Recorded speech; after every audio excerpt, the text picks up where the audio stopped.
भगवान को स्नान कराते हैं तो उनका जल का छींटा हम पर लग जाता है, कोई दोष तो नहीं होगा। हम कह रहे हैं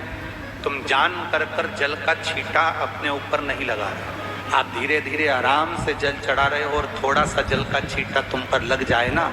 तो उस दिन समझ लेना कि भोलेनाथ अपने बच्चे को कुछ अच्छा देने वाला है, इसलिए वो आशीर्वाद के रूप में प्रदान कर रहा है। वो आशीर्वाद के रूप में प्रदान कर रहा है। एक बात और बहुत अच्छे से सुनिएगा, शायद आपकी जिंदगी को सवार, शायद आपके जीवन को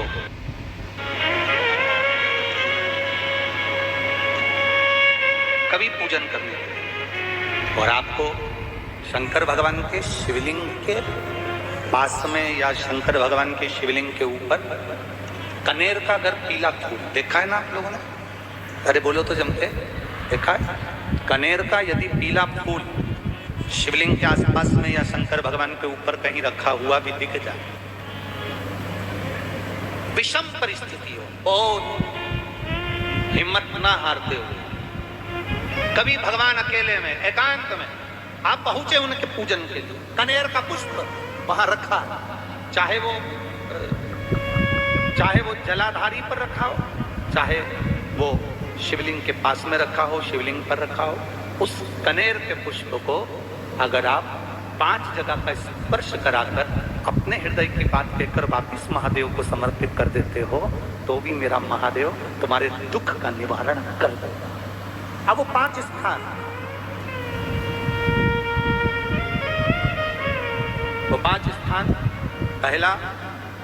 गणेश जी, गणेश जी का जो स्थान होता है वह जगह, दूसरा षडानंद कार्तिक, तीसरा अशुभ सुंदरी वाला, चौथा जलाधारी जो ऊपर से बूंद बूंद जल नीचे गिरा रही है, जया,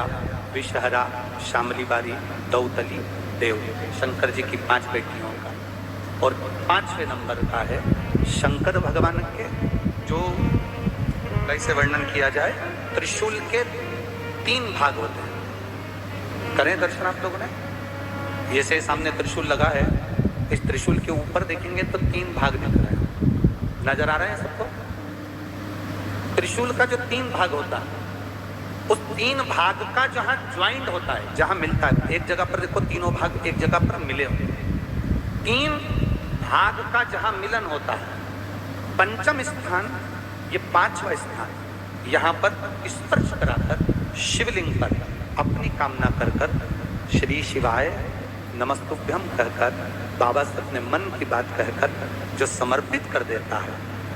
हम 3 महीना भी नहीं कहेंगे, हम तो कहेंगे अगर ज्यादा दुख है 3 दिन इंतजार करना, मेरा बाबा उस दुख को